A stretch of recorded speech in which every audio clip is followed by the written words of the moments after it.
फजल और इत्मीनान। हर पेंतिकोस्त के दिन हमने बेशुमार सवालों के जवाबों को किताब मुकद्दस में से लिया। आज भी यकीनन खुदा हमसे बोलेगा और कई सवालों के जवाब हम किताब मुकद्दस की रोशनी में पाएंगे। और रसूलों के ईमाल उसका पहला बाब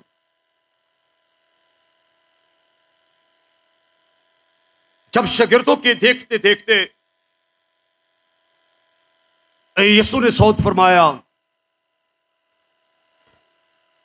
तो क्या शागिर्द जो हैं वो खुशी खुशी वापस लौटे। सो रसूलों की ईमाल पहला बाब उसकी 12वीं आयत से मैं आपके लिए पढ़ूंगा।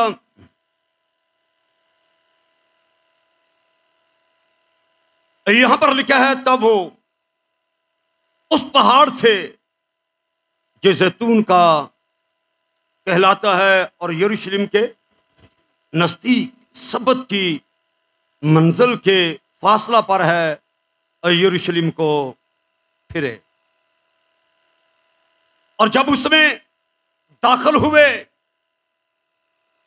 तो उस बालाखाना पर चढ़े जिसमें वो यानी पतरस और यूहन्ना और याकूब और इंद्रियास और फिलिपस और तुमा और बरतलमाई और मत्ती और हल्फी का बेटा याकूब और शमौन जिलोतीस और याकूब का बेटा यहूदा रहते थे। ये सब के सब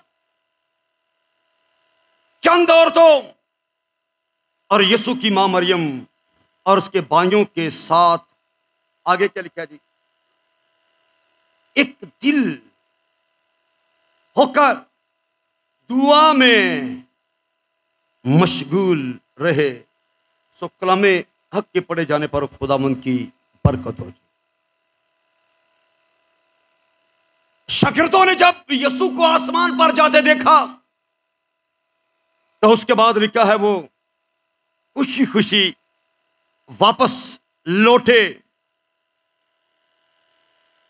और उस बालाखाना में जमा होकर क्या करते रहे, बोलो ना जी, एक दिल होकर दुआ में मशगूल रहे। क्यों वो दुआ में मशगूल रहे? उसकी वजह यीशु मसीह का हुक्म था। और वो हुक्म क्या था? सुने जरा पहले बाब की 4थी आयत। लिखा है और उनसे मिलकर उनको हुक्म दिया कि यरूशलेम से बाहर ना जाओ बल्कि पाप के उस वादा के पूरा होने के मुंतजर रहो जिसका जिक्र तुम मुझसे सुन चुके हो। क्योंकि यूहन्ना ने तो पानी से बपतिस्मा दिया मगर तुम थोड़े दिनों के बाद रूह कुदस से बपतिस्मा पाओगे। क्या हुक्म था शागिर्दों के लिए? उनको हुक्म दिया कि यरूशलेम से बाहर ना जाओ। शागिर्दों ने हुक्म की तामील की कि नहीं, बोले जरा। शागिर्दों ने वही किया जो यीशु ने कहा था। बताना चाहता हूं आज बेशुमार लोग ये सवाल करते हैं कि उस वक्त रूह कुदस नाज़िल हुआ और वो सब रूह कुदस से भर गए। लेकिन आज जब रूह कुदस नाज़िल होता है बास रूह कुदस से भर जाते हैं और बाज खाली ही रह जाते हैं। उसकी बुनियादी वजह, सबसे पहली बात, हुक्म के मुताबिक जैसा यीशु ने कहा उन्होंने वैसा ही किया। तो याद रखो, जब यीशु जो कहता है हम वैसा ही करते हैं, तो फिर यीशु जो कहता है वो भी वैसा ही करता है जैसा वो कहता है। सबसे पहली कमजोरी, शागिर्दों ने यीशु के हुक्म की पासदारी की। सोचो विचार में पड़ के बोलो ना जी। कोई इधर को चला गया, कोई इधर को चला गया, बोलो। सबने जैसा यीशु ने कहा सबने वैसा ही किया। और यहां पर हमने पढ़ा कि वो सब एक दिल होकर दुआ में क्या हुआ जी, मशगूल रहे। यानी बाप के वादे का जो इंतजार है, इंतजार किस हालत में कर रहे हैं बोलो ना जी, दुआ की हालत में। इंतजार का बेहतरीन तरीका, आप कुछ भी पाना चाहते हैं खुदा से, रूहानी नेमतें या रूहुल कुदस का बपतिस्मा या रूह के फल या अपनी जिंदगी में मौजूदात या कुदरत को, इंतजार करने का वो तरीका जो शागिर्दों ने इख्तियार किया, मेरे और आपके लिए खूबसूरत नमूना है। आमीन। वो सब कहां थे? एक जगह, सिर्फ जगह ही एक ना थी, एक दिल होकर क्या करते रहे जी? दुआ में मशगूल रहे। अब उनका दुआ में मशगूल होना, दुरुस्त वक्त का इंतजार करना उनके ईमान को जाहिर करता है। ये उनके ईमान का इजहार है। क्या इजहार है? कि यीशु ने जो कहा है वो हमारी जिंदगी में होगा। आमीन जी। यीशु की बातों का यकीन, ईमान का इजहार, शागिर्दों के ईमान का इजहार, यीशु ने जो कुछ कहा है वैसा ही होना है। हम क्या करें? हम सारे एक जगह जमा होके क्या करना शुरू करें? दुआ में, दुआया हालत में रहें, ताकि बाप का जो वादा है वो हमारी जिंदगी के अंदर क्या हो जी, पूरा हो। याद रखो, उसके वादे कल भी सच्चे थे, उसके वादे आज भी सच्चे हैं, बशर्ते कि हम उसके कलाम का यकीन करें, उसके मुंह की बातों का क्या करें जी, यकीन करें। वो सब एक जगह जमा थे। अब वादा क्या था उनके साथ? वादा यह था कि बाप के वादा के पूरे होने का क्या करो जी, इंतजार करो, मुंतजर रहो। और वादा क्या था? क्या मैं जाता हूं और जाके दूसरा मददगार तुम्हारे वास्ते क्या कर दूंगा जी, भेजूंगा। अब मैं बताना चाहता हूं कि यीशु ने जो वादा किया था, मैं अब से लेकर दुनिया की आखिर तक हमेशा तुम्हारे साथ, यीशु का वो वादा कहां है? उसके बाद दूसरा वादा, मैं जाता हूं जाके दूसरा मददगार तुम्हारे लिए क्या करूंगा जी, भेज दूंगा। यानी रूहुल कुदस, खुदाई सलूस का तीसरा कानून, और रूहुल कुदस दूसरा मददगार तुम्हारे लिए क्या करूंगा जी, भेज दूंगा। अब सुने जरा गौर से, यीशु ने जो वादा किया था, मैं अब से लेकर दुनिया के आखिर तक तुम्हारे साथ, यीशु ने वो वादा भी पूरा करके दिखा दिया कि वो किस तरह तुम्हारे साथ है। और इस वादे की तकमील शागिर्दों के ईमान को जोर देती है। मुर्दों में से जिंदा होने के बाद यीशु शागिर्दों पर कई बार जाहिर हुआ। किस हालत में? बोलो ना जी, खाकी सूरत में या के जलाली सूरत में।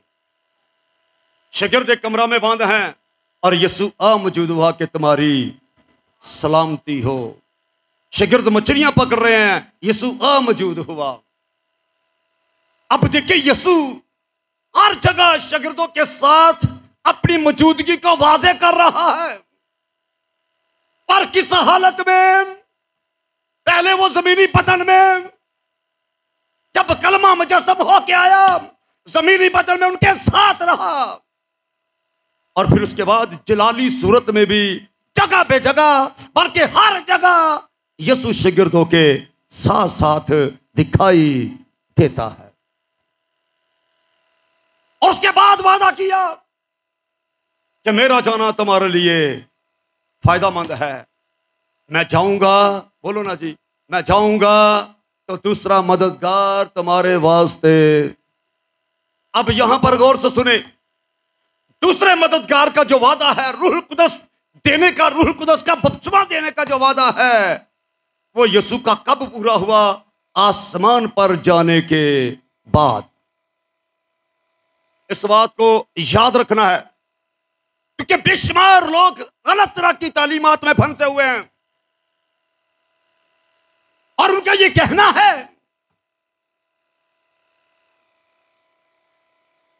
कि रूह कुदस तो पहले भी काम करता था। इसमें कोई शक नहीं कि रूह कुदस पहले भी काम करता था, लेकिन ये सब बातें आप मुझसे पहले कई बार सुन चुकी हो कि पहले भी रूह कुदस काम करता था, पर पहले हर फर्दो बशर में काम, बोले ना जी मेरे साथ, नहीं करता था। नबियों पर, ममसूहों पर रूह कुदस काम करता हुआ जाहिर होता हुआ नजर आता है। लेकिन यीशु ने जो वादा किया, बोलो जी, किसी किसी के साथ कि या हर फर्दो बशर के साथ है? बोले मेरे साथ, हर फर्दो बशर के साथ। तो फिर जब यीशु का वादा हर फर्दो बशर के साथ है, तो यीशु इसी वादा के पूरे होने का कहता है, तुम मुंतजर रहो कि तुम सब के सब रूह कुदस से क्या होगा जी? बपतिस्मा पाओगे। रूह कुदस पहले भी नाज़िल होता था, पर पहले रूह कुदस का बपतिस्मा किसी को भी नहीं होता था। रूह कुदस का बपतिस्मा कब मिला? जब यीशु आलम वाला पर चढ़ गया, सौत फरमाने के बाद 10 दिन के बाद 50वें दिन, जो ईद पेंतिकोस्त का दिन है, जो यहूदियों का दिन था, रूह कुदस नाज़िल हुआ, ताकि बाप का वो वादा क्या हो जी? पूरा हो। आए मेरे साथ निकालें और ये दूसरे बाब में से देखें। यहां पर लिखा है, और जब ईद पेंतिकोस्त का दिन आया, वो दिन आया, तो क्या हुआ जी? सब एक जगह क्षमा थे कि यकायक आसमान से ऐसी आवाज आई जैसे जोर की आंधी का सन्नाटा होता है, और उससे सारा घर जहां वो बैठे थे गूंज गया। उन्होंने आग के शोला की सी फटती हुई जबानें दिखाई दी। और आगे के लिए क्या जी? और उनमें से किसी किसी पर लिखा या हर एक पर लिखा? बोलो ना जी, हर एक पर क्या हुआ जी? और ठहरे, और वो, बोले मेरे साथ, लिखा है सब क्या हुआ जी? रूह कुदस से भर गए, और गैर ज़बाने बोलने लगे, जिस तरह रूह ने उन्हें बोलने की ताकत बख्शी।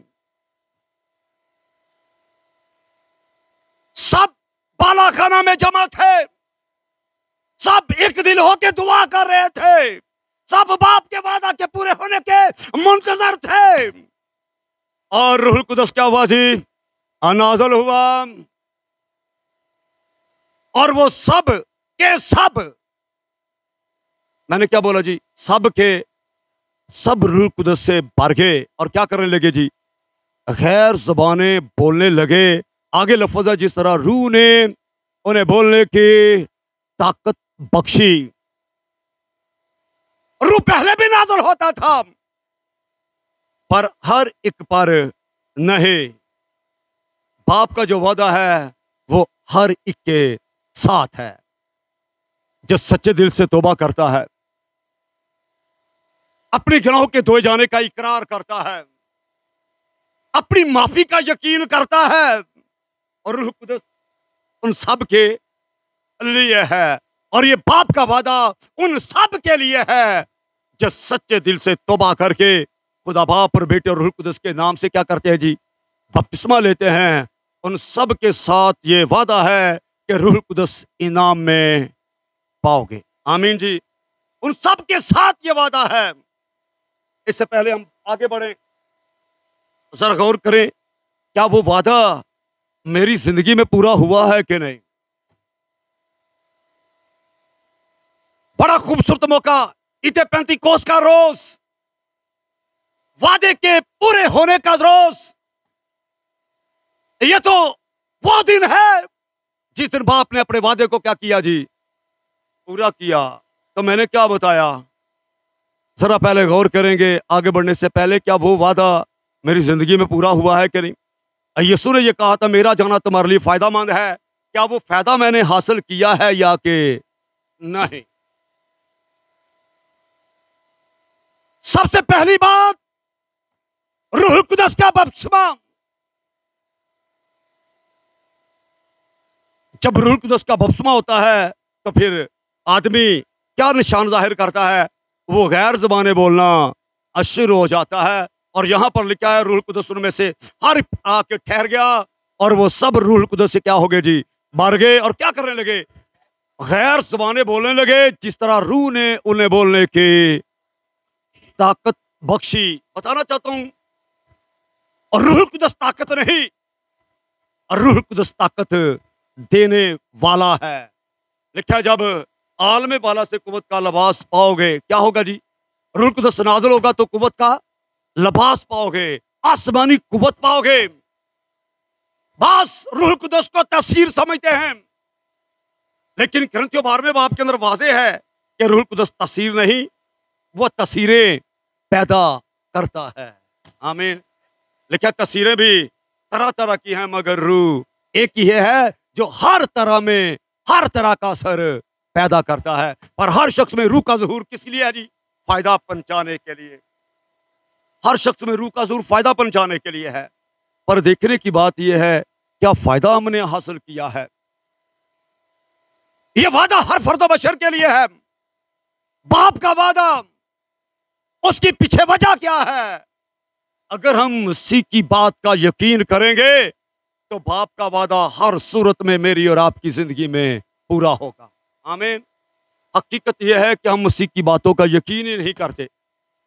जिनका अभी तक रूह कुदस का बपतिस्मा नहीं हुआ, जरा गौर करें कहां पर मुश्किल आ रही है, रुकावट कहां पर है। तो फिर गौर करने के बाद आपको यह मालूम होगा, आप फैसले तक पहुंचेंगे कि हमने वाकई ही अभी तक उसके कलाम का उस तरह से यकीन नहीं किया जिस तरह शागिर्दों ने उसके कलाम का यकीन किया था। आमीन। लिखा वो ठहर गए, उस वक्त तक ठहरे रहे जब तक कि वादा पूरा ना हो गया।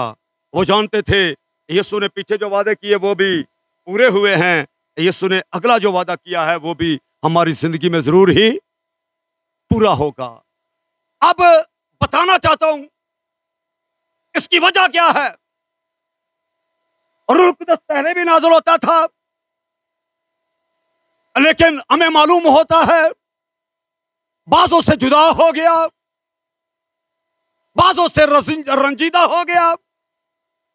जैसे समसून के बारे में लिखा है, समसून को मालूम ही ना था कि खुदा का रूह कब उससे क्या हुआ जी, जुदा हो गया। उसको मालूम ही ना हुआ कि खुदा का रूह उससे कब जुदा हो गया है। अब बताना चाहता हूं, यीशु के कफारे के बाद,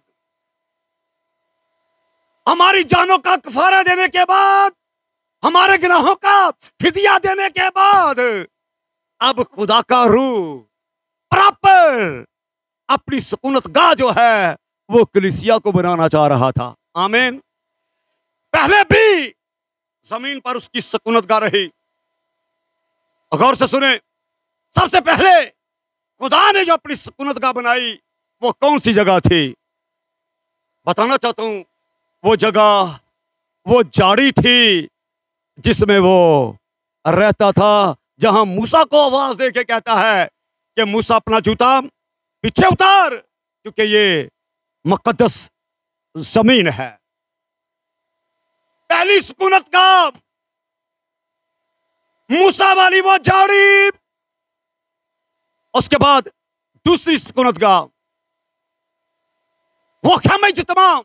बच्चों मेहरबानी करके अपनी अपनी जगह पर बैठे रहो, बैठो और जरा मेहरबानी करके गौर से सुने। दूसरी सुकूनत गाह ख़ैमा इज्तिमा जो खुदा ने मूसा को बनाने के लिए कहा था। तीसरी सुकूनत गाह सुलेमान की हैकल जो खुदा ने दाऊद को बनाने के लिए कहा था। उसके बाद वो हैकल बर्बाद हो गई, फिर नई हैकल में उसकी सुकूनत गाह पाक तरीन मुकाम के अंदर खुदा रहता था। अब उसके बाद क्या हुआ जी? जब यीशु ने कहा तमाम हुआ, तो फिर क्या हुआ? हैकल का पर्दा फट गया और क्या हो गया जी? दो हिस्से हो गया। पहले खुदा हैकल में, ख़ैमा इज्तिमा में, मूसा वाली झाड़ी में, और अब लिखा है बारी ताला हाथ के बनाए हुए घरों में रहना नहीं चाहता। अब वो कहां रहना चाहता है? वो अपनी कलीसिया में रहना चाहता है। आमीन।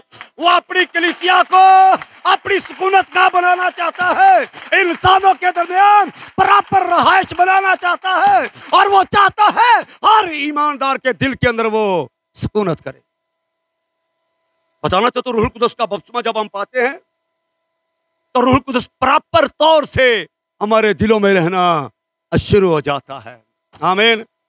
अब जरा गौर करें, खुदा के रहने की जो जगह है, मूसा को वहां पर जूता लेके जाने की इजाजत नहीं। ऐसी वो मुकद्दस जमीन है जहां खुदा सुकूनत करता है। मूसा का ख़ैमा ऐसी मुकद्दस जगह है, अगर काहिन भी गुनाह की हालत में जाता तो क्या होता जी? मर जाता। ऐसी पाकीज़गी की वो जगह। सुलेमान की हैकल ऐसी पाकीज़गी की जगह, जिस तरफ कोई मुंह करके भी दुआ करता था तो उसकी दुआ सुनी जाती थी। वजह क्या थी? खुदा की मौजूदगी। आमीन। खुदा की मौजूदगी के सबब से कोई हैकल की तरफ मुंह करके दुआ करता तो उसकी दुआ सुनी जाती थी। ख़ैमा इज्तिमा में अगर कोई नापाक जाता था पाक तरीन मुकाम में तो वो मर जाता था। मूसा को इजाजत नहीं थी कि नापाक जूता लेके पाक जगह पर जाए। अब यूहन्ना की इंजील मेरे साथ निकाले जरा और गौर से सुने।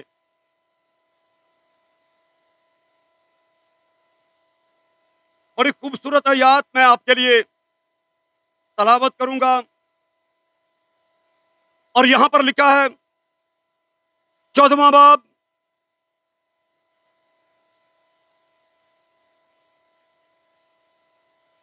14वें बाब की ये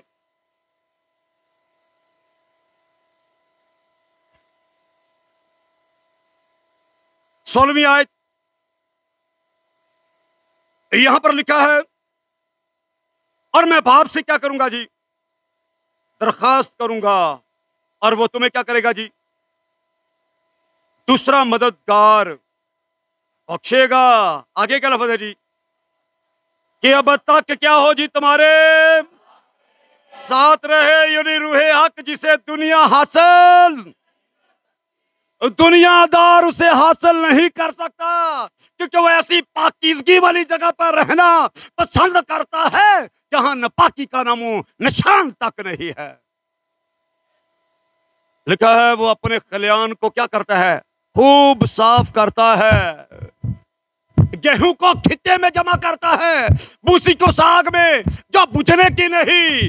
खलियान की सफाई के लिए उसका छाज उसके हाथ में है। क्यों साफ करता है? वो ऐसी जगह पर रहना चाहता है जहां पाकीज़गी ही पाकीज़गी है। आमीन। इसलिए लिखा है, अब वो कहां रहना चाहता है? कलीसिया के दरमियान रहना चाहता है, खुदा के गला में रहना चाहता है, और कहता है मैंने कलीसिया को अपने लिए पसंद किया है, मैं यही रहूंगा और ये मेरी अब तक सुकूनत गाह होगी। आमीन। खुदा रूहुल कुदस के वसीला से आज कलीसिया के दरमियान रह के अपनी बराबर सुकूनतगाह बनाना चाहता है। रूहुल कुदस आपके अंदर रह के अपने कामों को सरंजाम देना चाहता है। आमीन। इसलिए ये सुनकर मेरा जाना तुम्हारे लिए फायदा मंद है। मैं जाऊंगा तो दूसरा मददगार रूहुल कुदस, खुदा इस सलूस का तीसरा कानून इलाही जात क्या करेगी जी? तुम्हारे अंदर सुकूनत करेगी। बताना चाहता हूं, गो हम खुदा के लिए पालिक बेटे और बेटियां हैं, लेकिन तो भी बाप का रूह जब हमारे अंदर क्या करता है जी? काम करता है, तो वो रूह खुद हमारी रूह के साथ मिलकर गवाही देता है कि हम खुदा के फरजंद हैं। आमीन। वो कहां रहना चाहते हैं? फरजंदों के दरमियान। बनी आदम की सोबत में मेरी खुशनुदी है, बारी तला हाथ के बनाए हुए घरों में नहीं। कहां रहना चाहता है? जो उसके बेटे यीशु के लहू से धुल के पाक किए गए हैं। आमीन। जो कफारे के अंदर डाके गए हैं, जो लहू से पाक करके पाकीज़ा बनाए गए हैं, वो ऐसी कलीसिया में रहना चाहता है जहां कोई ना कोई छुरी, ना कोई ऐब और ना कोई दाग हो। बेऐब कलीसिया में यीशु रूहुल कुदस के वसीला से सुकूनत करना चाहता है। और यहां पर लिखा है वो क्या होगा? यानी रूह हक जिसे दुनिया असल नहीं कर सकती, क्योंकि ना उसे देखती और ना जानती है। तुम उसे जानते हो क्योंकि वो तुम्हारे साथ रहता है और तुम्हारे कहां होगा जी? तुम्हारे अंदर होगा। जब रूहुल कुदस ईमानदार के अंदर होता है तो ईमानदार की सोचों को टोटली तौर पर कंट्रोल में रखता है। याद रखो, फिर ईमानदार अपनी मर्जी से नहीं, बोलो ना जी, फिर वो रूहुल कुदस की मर्जी से चलता है। आमीन। और लिखा, जितने खुदा के रूह की हदायत से चलते हैं वही खुदा के बेटे और बेटियां हैं। आमीन। जब आप खुदा के बेटे और बेटियां हो तो खुदा का रूह आपके अंदर हमेशा हमेशा के लिए सुकूनतगाह करना चाहता है, बनाना चाहता है, रहना चाहता है। तो वो फर्जंदों के दरमियान रहना चाहता है। और खुदा के फर्जंदों की जो निशानी है वो ये है कि वो अपनी मर्जी से नहीं बल्कि खुदा के रूह की मर्जी से चलते हैं। आमीन।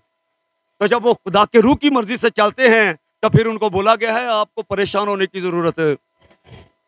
अब मेरी तो जिम्मेदारी खत्म हो गई। सुने, आपका बोझ खत्म। क्यों? आपके अंदर मसीह का रूह है, आपके अंदर बाप का रूह है। चलो, क्या जब तुम्हें इबादत खानों की अदालत के हवाले किया जाएगा तो पहले से बोलो ना जी, पहले से कुछ सोचने की, परेशान होने की जरूरत नहीं। आपका कद छोटा है या बड़ा है, आपका रंग सफेद है या लाल है, आप पढ़े लिखे हैं या अनपढ़ हैं, आपको फिर सोचने की जरूरत नहीं कि वहां पर हम क्या बोलेंगे, क्योंकि लिखा बोलने वाले तुम नहीं, तुम्हारे अंदर बाप का, हालेलुया, बाप का रूह आपके अंदर बोलने के लिए आया है। और ये आपकी रूहानी मदद है और ये ताजगी है जो खुदा आपको देना चाहता है। आमीन। हर ईमानदार की जिंदगी को बड़ा ही वो आसान बनाना चाहता है। आमीन। इसलिए जरूरी है जो खुदा के रूह की हदायत से चलेगा वही खुदा का बेटा और बेटी होगा। लेकिन हम इस जरूरत को महसूस ही नहीं करते। हम रूहुल कुदस का बपतिस्मा पाना ही नहीं चाहते। इसलिए जरूरी सबसे पहली बात, यीशु की बात पर ध्यान दो। यीशु जो कुछ कहता है वो सच है। और यीशु ने 12 ये कहा, मैं तुमसे सच सच कहता हूं।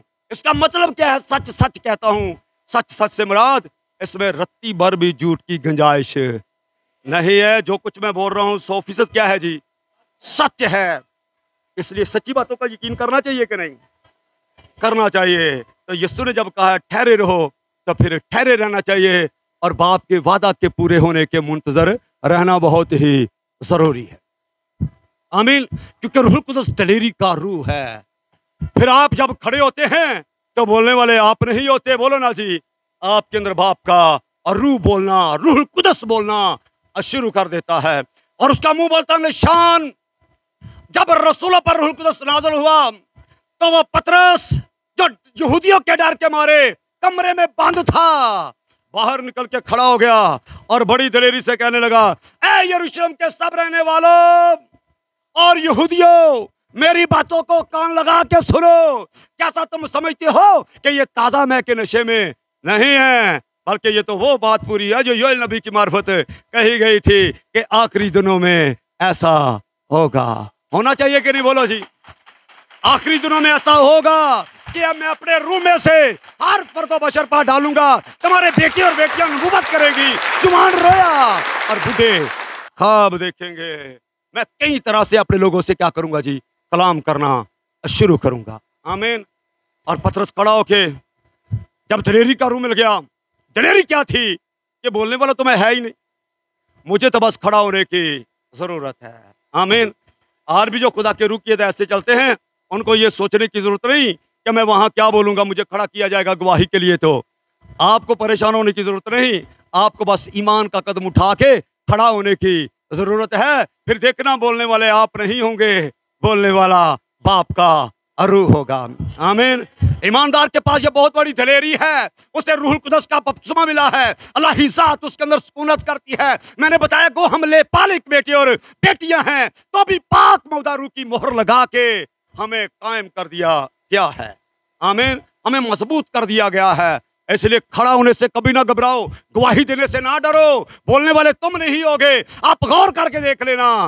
बोलने वाले तुम नहीं, बाद में पता चलेगा बोलने वाला तो बाप का रूह था। बताना चाहता हूं कि जिन लोगों को रूहुल कुदस का बपतिस्मा मिल जाता है, उसके बाद हम देखते हैं कि मामूरी जो है उनकी जिंदगी के अंदर बढ़ती ही जाती है। वो पहले भी मसीह यीशु को कबूल करने के बाद मसीह का रूह क्या है जी, उनके अंदर सुकूनत करता है। मसीह का रूह ही बाप का और रूह है, और बाप का रूह ही रूहुल कुदस है।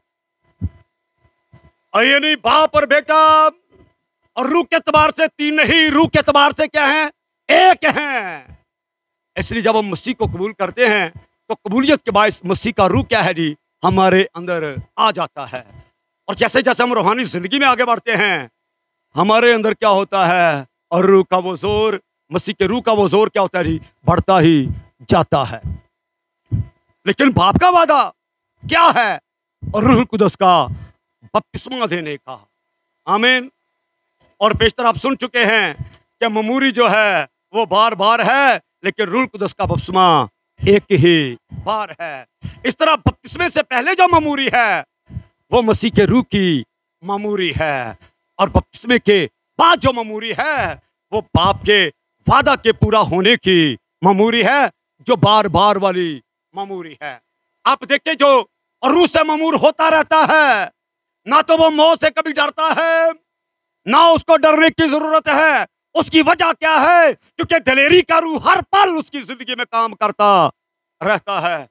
और उसका सबूत, जब स्तिफनुस को, जो रूहुल कुदस से मामूर था, पत्थर मार मार के क्या कर रहे हैं जी, संसार कर रहे हैं, तो क्या वो वावेला कर रहा था, बोलो ना जी, मातम कर रहा था, बोलो, क्या मुझे बिला वजह मारा जा रहा है।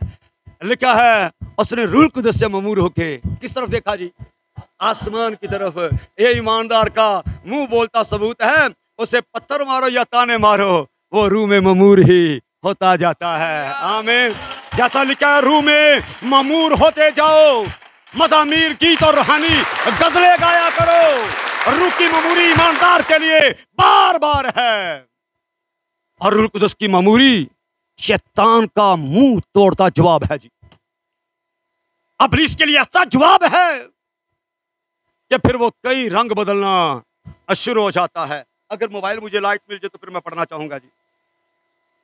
सुने जरा गौर से, रसूलों के ईमाल और रूहुल कुदस के काम सुने कि रूहुल कुदस पाने के बाद ममूरी ईमानदार की जिंदगी में क्या क्या करती है। बाइबल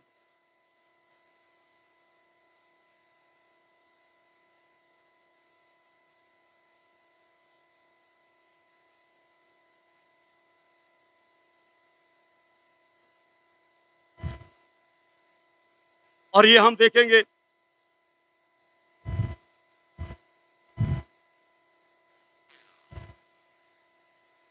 और रसूलों के ईमाल 13वां बाब, 13वें बाब की 4थी आयत से, असवर रूहुल कुदस के पीछे भेजे, पढ़े जी। असवर रूहुल कुदस के भेजे हुए सिलूकिया को गए, तो वहां से जहाज पर सूरज से चले और गौर से सुने, यहूदियों के इबादतखानों में खुदा का कलाम सुनाने रूह कुदस के भेजे हुए जी और यूहन्ना उनका हाजिर था उस तमाम और तमाम टापू में होते हुए वापिस तक वापस तक पहुंचे। वहां उन्हें एक यहूदी जादूगर और सुने गौर से बार यीशु मिला। जी। वो तरगीब और सेवादार के साथ था। तो साहिब की बात था। जी उससे बरनबास और शाऊल जाकर खुदा का कलाम सुनना कहा। सुने गौर से, ये सूबेदार क्या करना चाहता है? वो पलूस और बरनबास को बुला के खुदा का कलाम सुनना चाहता था। आज भी बेशुमार ऐसे लोग हैं जो खुदा का कलाम सुनना चाहते हैं, लेकिन क्या हुआ? अगर ईमान जादूगर की यही नाम का तर्जुमा है, हाँ, उनकी मुखालफत की और सेवादार को ईमान लाने से रोकना चाहा। शाऊल ने उसका नाम पौलुस है और तिब्बत के बारे में नजर की और कहा कि मसीह जो तमाम अपराध की शरारत से भरा हुआ है और हर तरह की नेकी का दुश्मन है, जी क्या खुदावंद की राहों को टालने के बाद ना आएगा? अब देख, तुझ पर खुदावंद का गजब है। अब देख, क्योंकि तू खुदा की राह को बिगाड़ने वाला शख्स है। खुदा का गजब क्या है? तुझ पर है। किस शख्स पर? इल्मास जादूगर से यह कहा गया। सुने गौर से और सुनता होकर मुद्दत तक सूरज को ना देखे। जी। तो क्या हुआ? जैसा सौल ने उसे कहा, लेकिन उसी वक्त कोहर और अंधेरा उस पर छा गया और जरूरत पड़ गई कि कोई शख्स इसका हाथ पकड़े और इसे कहीं ले जाए। ये शख्स कौन है? जादूगर है। इल्मास जादूगर की यहां पर बात की जा रही है।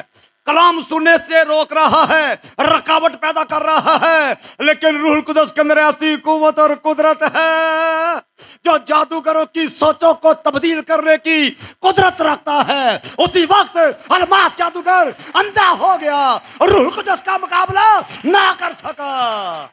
इस तरह का अंधा हो गया कि हाथ पकड़ के उसे चलाना पड़ा। यह रूह कुदस की मामूरी का काम है।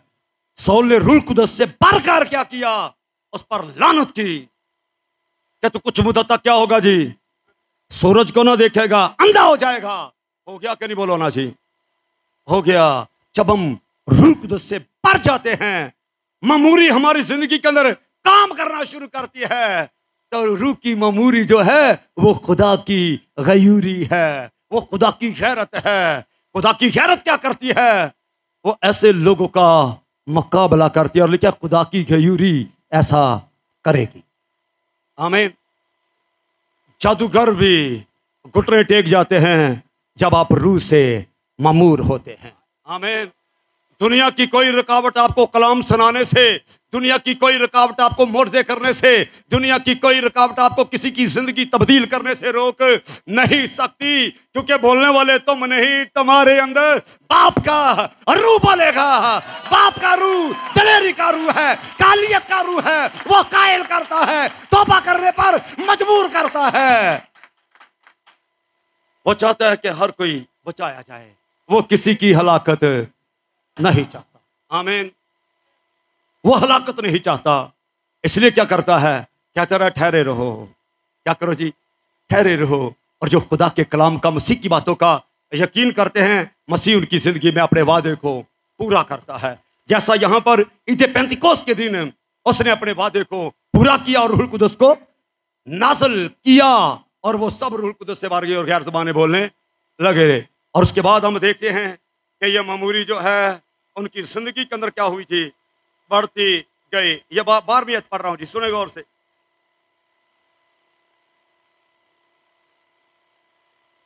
बल्कि मैं चौथे बाब में से आपके लिए पढ़ता हूं। रसूलों की माल चौथा बाब 31वीं आयत से सुने जरा गौर से। यहां पर लिखा है, जब वो क्या लिखा जी? दुआ कर चुके जिस मकान में जमा थे, वो क्या हो गया जी? हिल गया। मामूरी हिला देती है। वो मकान क्या हुआ जी?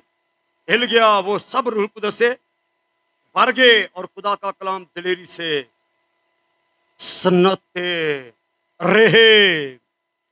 बपतिस्मा तो उनको मिल गया था ईद पेंतिकोस्त के दिन, लेकिन उसके बाद हमें पता चलता है जब जब वो जमा होते थे, दुआ करते थे, तो रूह से ममूर हो जाते थे। अब ममूरी का असर क्या है? ममूरी का असर यह है, जिस कमरे में थे वो कमरा क्या हो गया? बोलो ना जी, हिल गया। तो अगर जिस जिंदगी के अंदर होगी, वो जिंदगी भी दूसरों को हिलाने की कुव्वत और कुदरत रखती है। आमीन। हिला देती है उन तूफानों को, रुख मोड़ देती है उन तूफानों के जो खुदा की पहचान के खिलाफ सर उठाते हैं। कमरा हिल गया। क्या रूहुल कुदस का बपतिस्मा मिला? बोलो नहीं। रूहुल कुदस का बपतिस्मा उनको कब मिला? ईद पेंतीकोस्त के रोज। अब यहां ये कमरे में दुआ कर रहे थे, रूह से ममूर हो गए। कमरा क्या हो गया? ममूरी के बायस। बोलो ना जी, हिल गया। जब पलूस और सलास कैद खाना में थे, न्यू हिल गई कि नहीं? बोलो ना जी, ममूरी के बायस न्यू हिल गई। सिर्फ न्यू हिली? बोलो जी। बेड़ियां खुल गए, कैद खाना के दरवाजे खुल गए। रूहुल कुदस की कुव्वत और कुदरत ये है, ममूरी क्या करती है? बंद दरवाजे खोल देती है, जकड़े हुए को आजाद कर देती है। पतरस आजाद हो गया। पलूस और सलास को क्या हो गया जी? दरोगा ने बाहर निकाल के कहा, ऐसा वो मैं क्या करूं कि मैं भी क्या बनूं जी? नजात पाऊं। मजबूर हो गया। खुदा की हजूरी मजबूर कर देती है कि अगला बंदा पूछे कि मैं क्या करूं। आपकी ममूरी के बायस कैद खाना हिल गया, और रसूलों की ममूरी के बायस वो कमरा हिल गया। ईमानदार जब ममूर होके दुआ करता है, वो जगह हिल जाती है। तो तरीकी की कुव्वतें क्या होता है? बोलो ना जी। अगर वो जगह हिल जाती है, तो उसके ऊपर लगाए हुए कब्जे यीशु मसीह के नाम से टूटना शुरू हो जाते हैं। जिंदगियां आजाद होना शुरू होती हैं। ममूरी ये करती है। आमीन। कैद खाना के दरवाजे खुल गए। पतरस कैद में था, ममूरी के बायस दरवाजे खुल गए।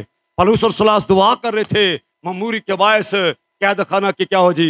न्यू हिल गई, दरवाजे खुल गए, बेड़ियां टूट गई। दरोगा हिल गया, बाहर लाके कहता है कि मैं क्या करूं? ऐसा वो मैं क्या करूं कि मैं। वो जानता था कैदी हैं, लेकिन वो जानता था कि ये किस तरह के कैदी हैं। ये रूह के बंधे हुए कैदी हैं, इन पर रूह कुदस का कब्जा है। ये अपनी मर्जी करने वाले नहीं, ये तो रूह की मर्जी की ताबियादारी करने वाले लोग हैं। जब हम रूह की ताबियादारी करते हैं, उसकी मामूरी से मामूर होते हैं, तो फिर लोग पूछने पर मजबूर होते हैं कि हम क्या करें कि मैं और मेरा घराना भी नजात पाए। आमीन। तो क्या हुक्म था? यीशु मसीह पर ईमान ला, तू और तेरा घराना क्या करेगा जी? नजात पाएगा। बताना तो जो ईमान ले आए थे, उनको कहा गया रूहुल कुदस इनाम में पाओगे, ठहरे रहो।